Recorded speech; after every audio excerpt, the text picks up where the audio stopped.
Hey everyone, Chat Sematary is back. I'm your host, Deanna Chapman, and today I am joined by Brad C. Hodson, and we are discussing the 2016 adaptation Cell, which is a movie that I don't think either myself or Brad would like to watch again. Brad, how are you doing today? Not too bad. And you're definitely right about that. I can't imagine sitting through this film again.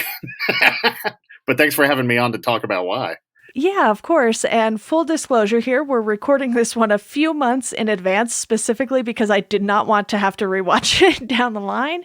Because a few months ago, I did a guest appearance on the podcast I Hope You Suffer to discuss this movie as well. They wanted to talk about a bad Stephen King movie. They weren't doing a whole month of Stephen King movies this year, but check out I Hope You Suffer if you haven't. I'll have a link to my episode appearance in the show notes. But Brad, given the cast, you would think Cell would have been a better movie. Yeah, completely. Not only is it a fantastic cast, but Cusack and Jackson teamed up for an adaptation of King's work that I really like, which is 1408. And I thought they were both fantastic in that and not so much in this. Yeah. 1408, hands down a better adaptation. Yeah. I'm still kind of in shock, I think, watching this. And it's weird. I'm a fan of bad movies. I love watching bad movies because oftentimes they're funny. Everyone involved will swing for the fences. In that way, I always say what's enjoyable about bad movies is that all good movies are good in the same handful of ways. Bad movies are bad in an infinite number of variants. There's kind of a joy in watching somebody try really hard. And I'm not going to say fail because it's not a cruelty thing, but there's a joy in watching somebody try something so weird and different. And when it doesn't work, it's hilarious without even having to like denigrate the work. Like I legitimately love bad movies. Cell, however, is not, there's nothing fun or enjoyable in this film. It's just a grim slog of mediocrity.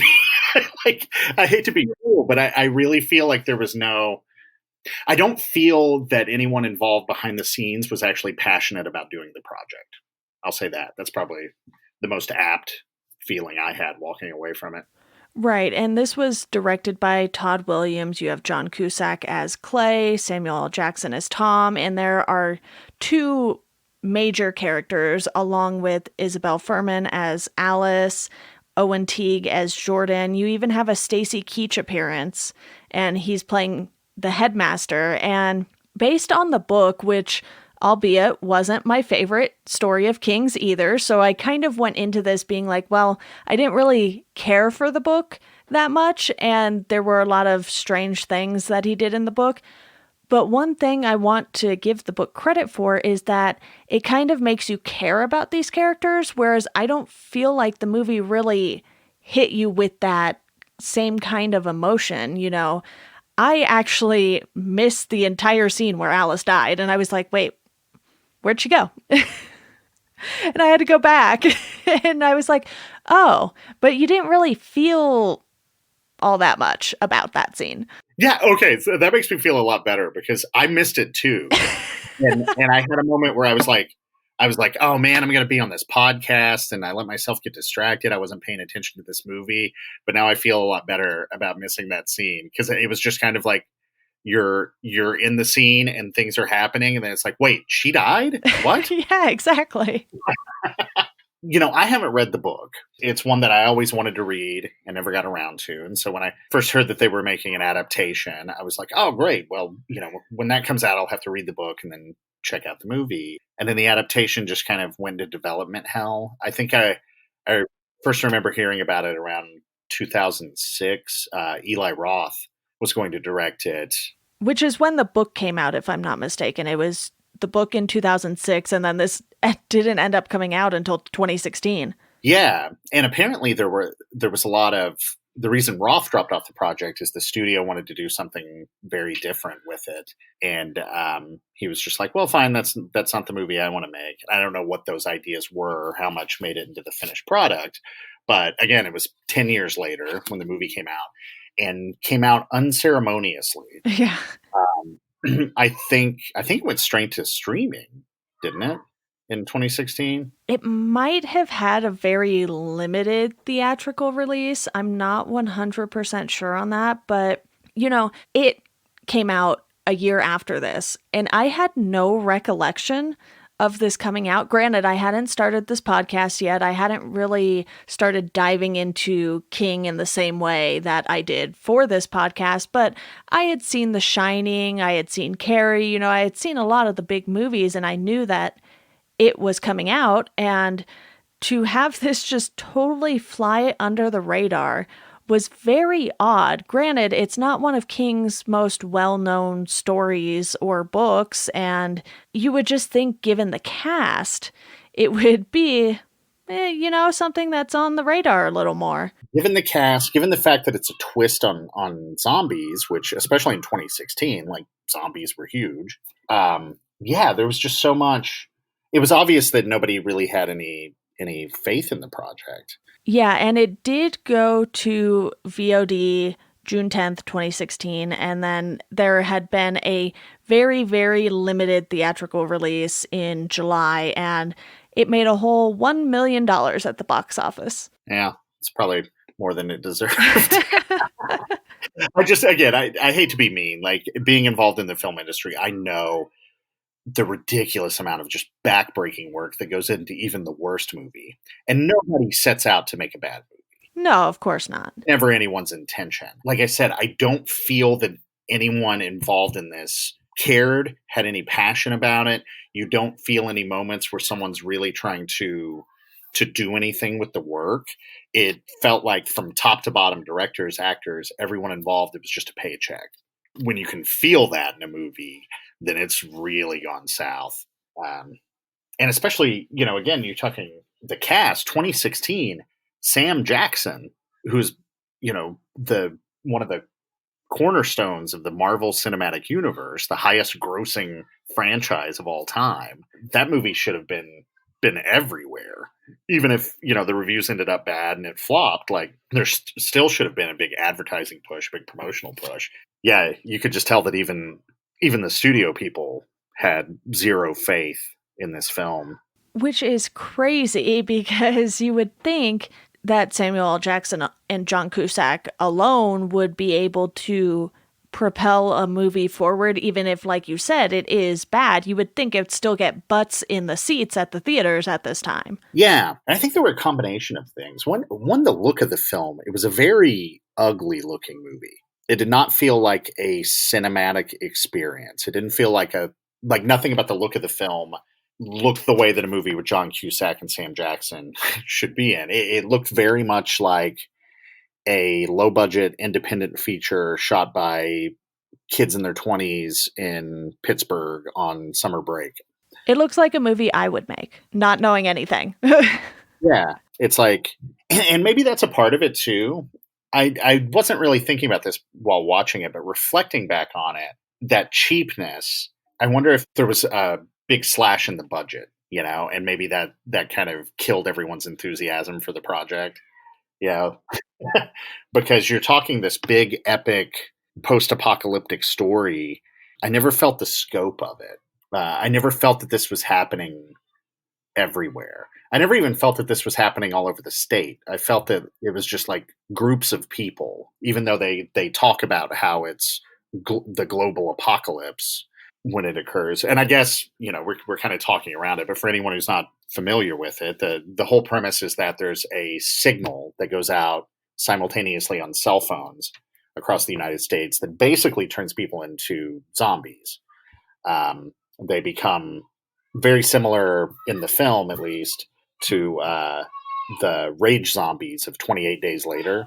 Right. As someone who hasn't watched a ton of zombie movies or TV shows, it almost felt like this really wanted to be King's Walking Dead, and it just didn't live up to either aspect that he's really good at, which Stephen King is really great at creating these monsters that people fear, and he's really great at writing characters. And you don't get either of those things really in the adaptation because you feel like a lot of this is just happening mindlessly. Yeah, there were a lot of moments that made me feel like there was a bigger scene that either was written or shot, and for whatever reason, we're only seeing the moments that propel the plot.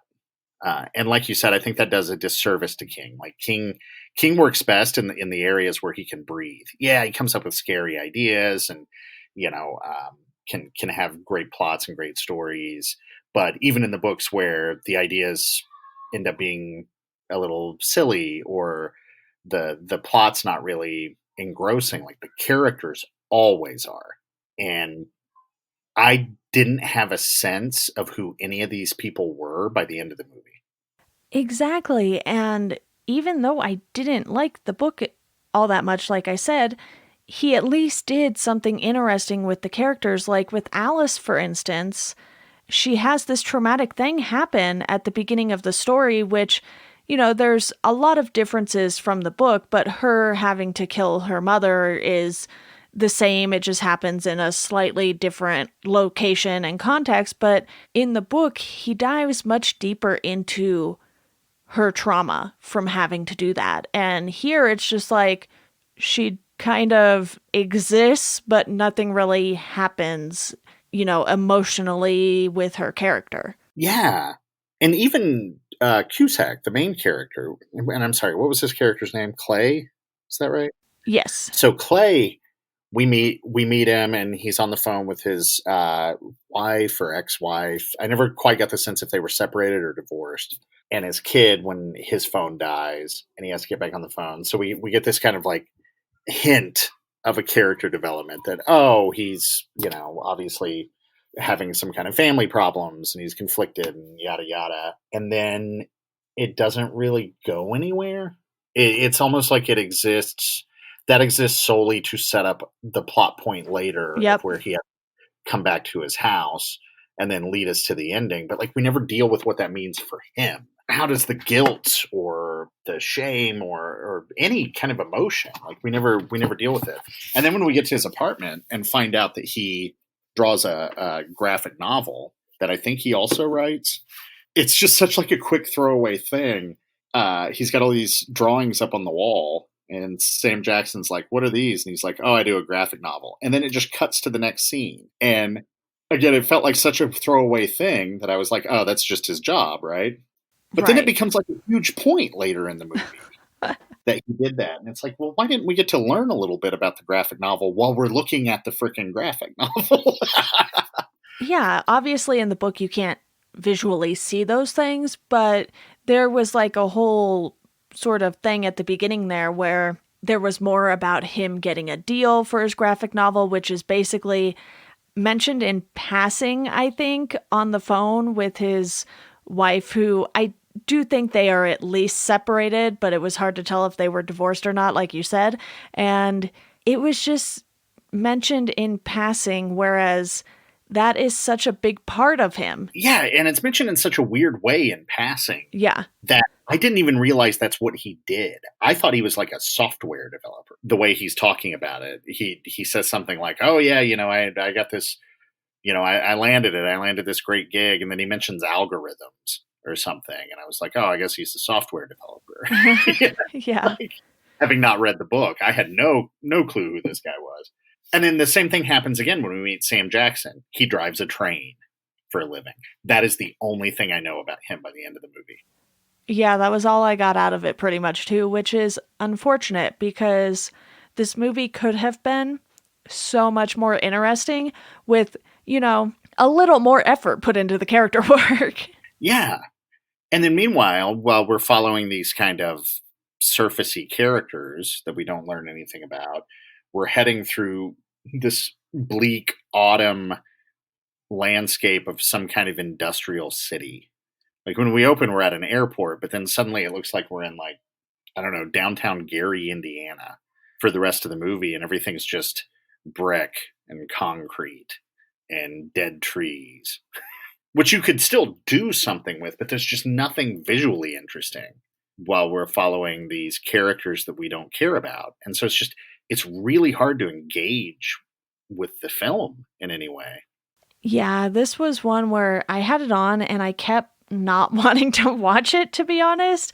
And like we both said, we both missed Alice's death, which means at that point in the movie, we both probably got so bored that we were just like, okay, come on, can this hurry up? And we, like, looked at our phones or something. Yeah.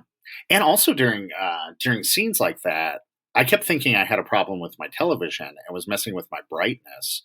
Everything was so dark that I couldn't tell what was going on. And I'm a fan of nice, dark, legitimately shot at night scenes, but I still have to. If you have a lot of action and things happening in those dark spaces, I have to be able to tell what's happening. And just a lot of times, it was just like black with movement was all I could see. And that's especially true. There was so much where it was obvious, especially in the climax, that it was shot probably on a soundstage, and they did a kind of a bad day for night, and a lot of, I don't know, kind of video game looking backgrounds that they put all the zombies against. Hmm. There was nothing aside from the ideas of the story that I enjoyed about it. The ideas that King brought, like the signal from the cell phone. What's behind that? The fact that just like they have a hive mind, and hordes of people opening their mouths at once and hearing this electronic signal come out. Like those things were good ideas, but they weren't executed in a way that kept me interested. And the production value just kind of distracted you from a lot of what you were watching too, because the scenes where they're just walking down the road and whatnot, it's so bleak, not just story wise, but the way it looks, it's like it almost looks like it wasn't even filmed in HD. Yeah, it's just a very ugly looking movie. And I don't know. I mean, again, we've seen so many zombie things. They all kind of play in that area. Walking Dead did that a lot. Walking Dead found in its early seasons, before I checked out on it, they always found like industrial areas and things to film. It would just be like an ugly brick warehouse with like train tracks running alongside it. But they made it visually interesting in the scene. And in this, they go the other way. It's very flat and ugly and shot just very straightforward. And there's just nothing that keeps your eye on the screen. It's, um, yeah, this movie. I think the only memorable scene, for me at least, was when they had the zombies sleeping on the football field and Tom and Clay get in that truck and drive over the bodies. That's like the only visual element that really stood out to me. And it's happening at night though, so it's pretty dark and you can't really see all that much of it. But I thought that was at least interesting. And it was like, oh, they're doing this thing. And it kind of gets your attention again. But for the most part, a lot of the characters just also didn't have anything to do most of the time. Like in the book, Jordan is much more helpful, even though he's a kid. You do get glimpses of that here and there in the movie, but it felt like they just let everyone else take the back seat to John Cusack and Samuel L. Jackson, which makes sense, but if you want to be a little more true to the source material, Alice and Jordan have to be a much bigger part of this. Yeah. Yeah, I thought when they introduced Jordan, I was like, "Oh, here we go." One of my favorite character dynamics that King revisits over and over again is the surrogate parent. You've got in Salem's Lot, you've got Ben Mears and Mark Petrie, for instance. Love those relationships, and he comes back and he does that a lot in his work, and he always does it in a different way, and it always captivates me. It's always a great dynamic, and I was like, "Oh, great, that's what we're going to get here with Clay and Jordan." And then nothing. It just never went anywhere. Yeah, and I don't want to give away the ending of the book for you by any means, but there's a very different feeling at the end of the book than the one you get here. And here in the movie, I was just like, okay, I don't really care.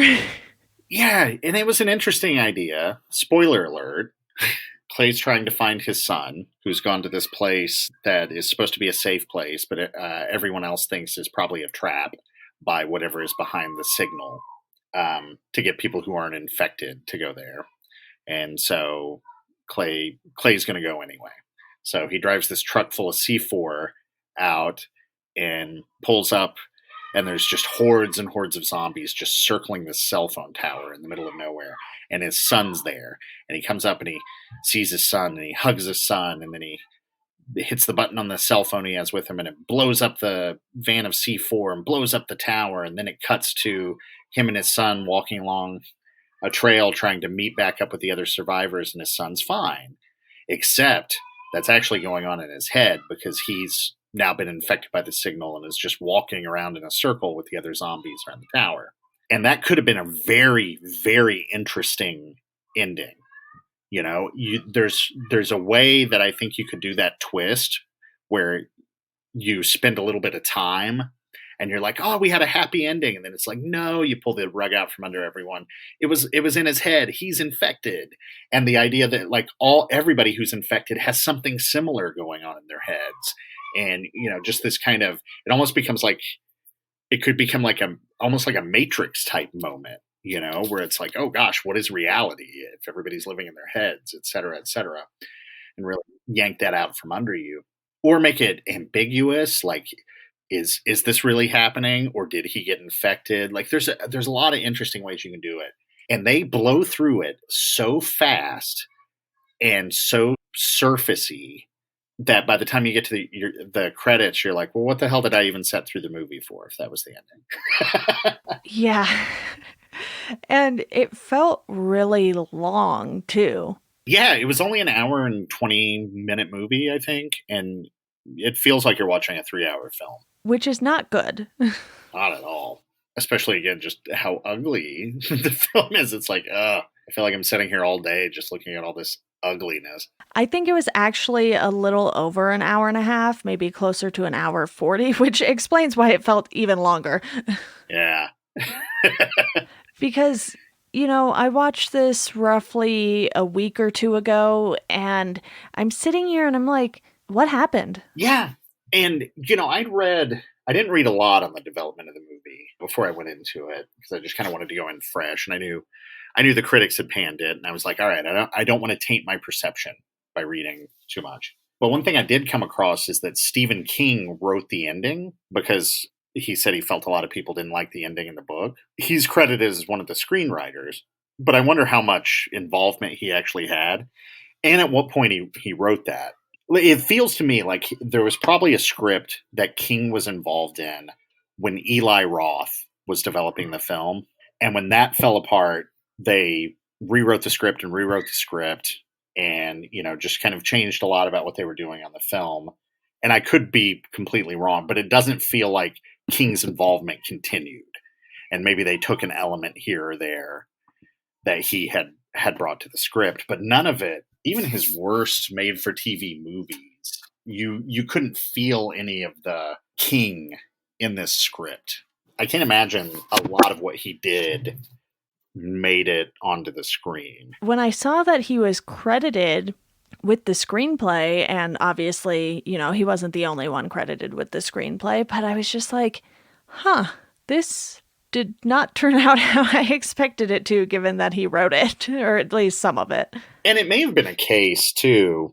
Like I said earlier, I felt like a lot of scenes, we jumped into it at a weird moment and cut out of it at a weird moment.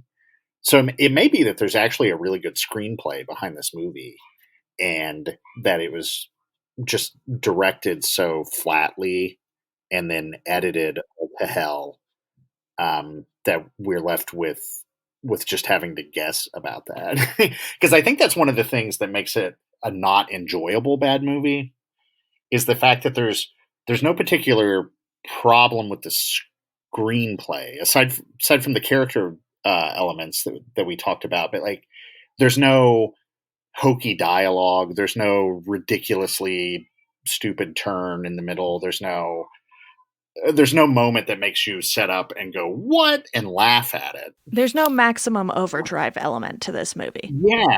Yeah. So I feel like there might have been a good script, but even if there wasn't, it's at least a competent one, and that most of the failures happen in the execution. But I could be wrong.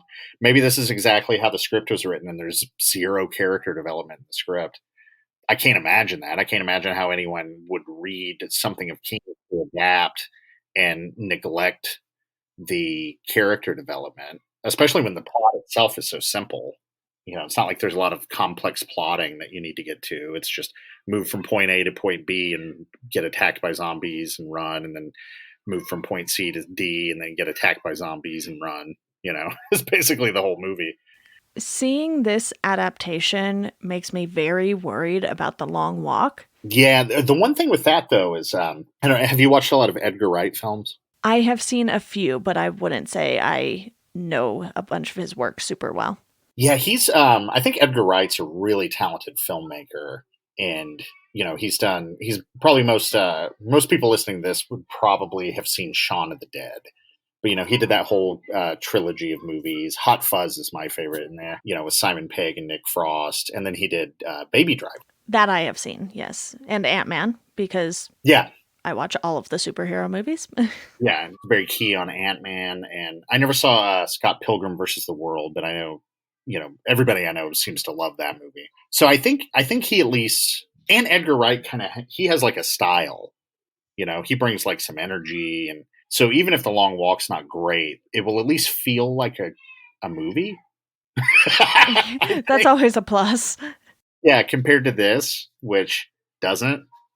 And it's funny. Last time we talked, or no, it was the time before that. Was the 2004 TV adaptation of Salem's Lot, Ah, yes. and just talking about how cheap and ugly this movie looks, Cell, and how I don't feel any passion for it. I feel like we were very negative about that Salem's Lot adaptation, and I would say that it's light years ahead of this. Like, Agreed.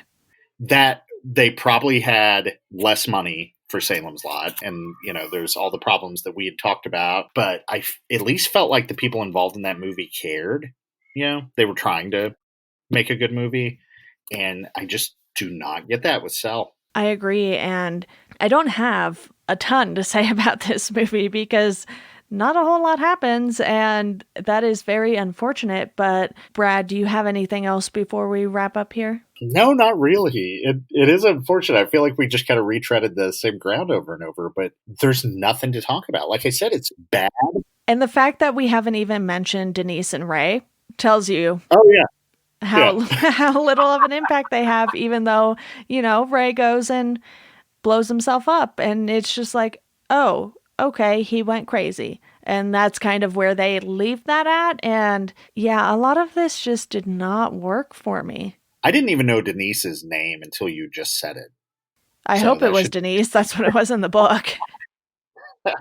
No, it probably was, and her character is so minuscule in the movie that she made no impression on me whatsoever.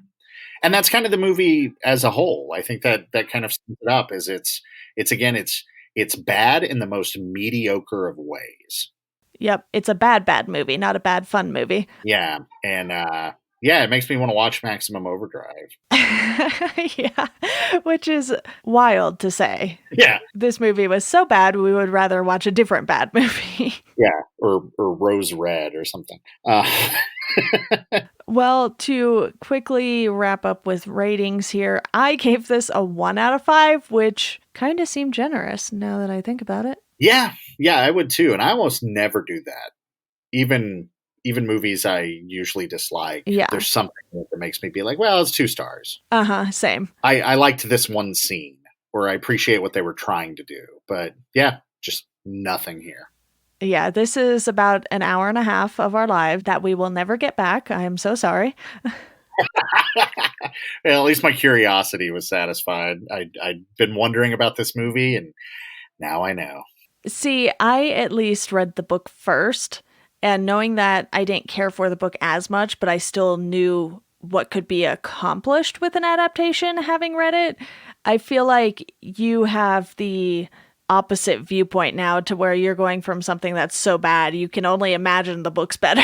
Yeah, yeah. It actually does make me want to read the book just to compare. But it is interesting talking about it in that respect. In that there were a lot of things that you, having read the book, were disappointed that they didn't do with the characters.